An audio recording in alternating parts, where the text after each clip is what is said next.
And why are we not doing that now? Because our members of Congress are being approached by the telecom companies and saying, oh, you know what, we'll get to it.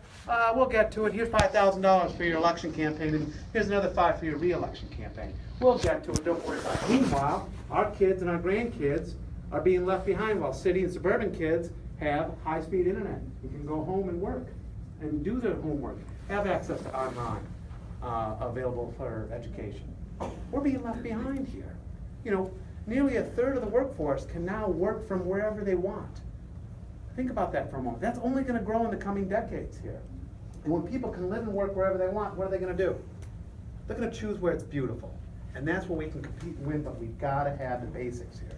I mean, I do everything but put a tinfoil hat on my head to get an extra bar on my phone. This is 2016. Those are our airwaves.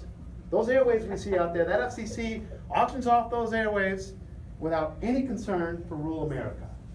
Well, when I get there, we're going to bring together rural legislators, we're going to go into that desk, and we're going to demand change. Second thing, we need to make needed investments in our infrastructure, whether it's energy, right?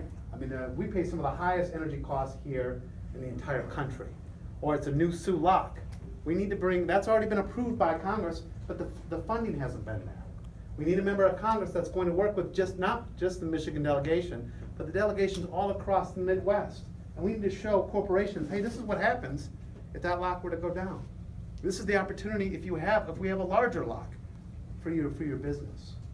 We need a member of Congress that's going to make needed investments. Right now, you walk into Benishek's office, what are they? He's got a sign up there, very proudly, that says, if you're coming here for money, the answer is no. Look, I have a different viewpoint.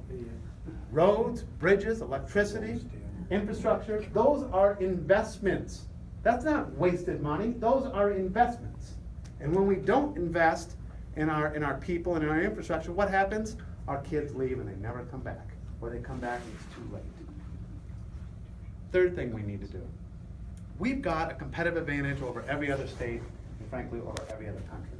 And that's 21% of the world's fresh water is right here. In our lifetime, every single person's lifetime in this room, fresh water will be the most valuable natural resource in the history of mankind. More valuable than oil, more valuable than gold, more valuable than coal, all of it. Second thing we know to be fact, in the coming 50 years, in the coming decades, over $1 trillion will be spent trying to figure out how to use and protect fresh water. How do you make more cars using less water? How do you move more troops using less water? How do you get the energy out of the ground using less water? How do you grow more crops using less water?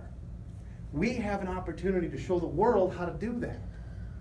And when we do that, we can create two things here. One, an entirely new economy. The same way that Stanford University built Silicon Valley. Why do you think Silicon Valley is in Palo Alto? Why do you think that? You think they grow silicon chips out of the ground there? Yeah. No, it's because back in the 70s and the 60s, Stanford University created a curriculum for computer science and computer engineering, which produced the graduates who stayed in Palo Alto, which created Silicon Valley, and they changed the world. Now we know for a fact, we've got $1 trillion industry coming down the pike here. Why are we not leading the world? What's our market share of that $1 trillion? At a minimum, it should commensurate with our holdings, 21%, if not more. We have to show the world how to use and protect fresh water. And when we do that, again, we'll create a whole new economy, but more importantly, we'll protect our Great Lakes. We can do that. Why should we let Saudi Arabia or Israel or Arizona or Milwaukee beat us? These are our Great Lakes. The 1st Congressional District has the most fresh water of any district in America. And you deserve a member of Congress that's going to go knock on every single door in the United States and internationally to bring back the research money to make sure that that is spent here in the 1st District. And that's exactly what I'm going to do. You know, in northern Michigan, we've always led the world. We've led the world. We led the world in international trade. Fur trade in the 1700s. Jack will tell you about all that later. Then we led in what? Mining, copper and iron ore, in the mid-1800s. Then we led the world in what? Lumber. We built the American West. It's time for us to lead again. And the lessons, again, are right there from what our forefathers did. What did they do? And they had tougher times than we did. They looked around and said, what do we have? Well, we got the Great Lakes, we've got terrific land, and we got smart, intelligent, hardworking people. Now, how do we put that together to make a better world? How do we make it a place where we can stay here and make a living? And it took leaders to think 5, 10, and 15 years ahead. And it took the community to come together and get it done. And that's precisely the kind of member of Congress I'll be, and that's what you're working for. You know, politics is about the art of addition. You're growing. I mean, look at this room. Like I said, we started out down the road here, and they said, well, we're going to need a better room. I'm like, well, I don't know. Look at this.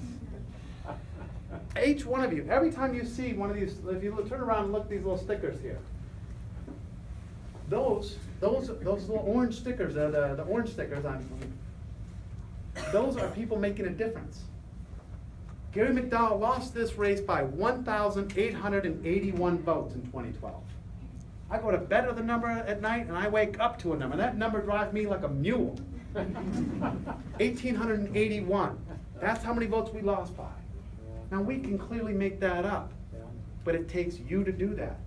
It takes you to make those phone calls. It takes you to put those signs up. It takes you to walk those doors. Together we can make that difference. And together we can tell the Koch brothers and the Republicans who are seeking to tell you you don't count to go take a hike. But we've got just 60 days to do it. Everyone matters. You count. Now let's go win. Thank you very much.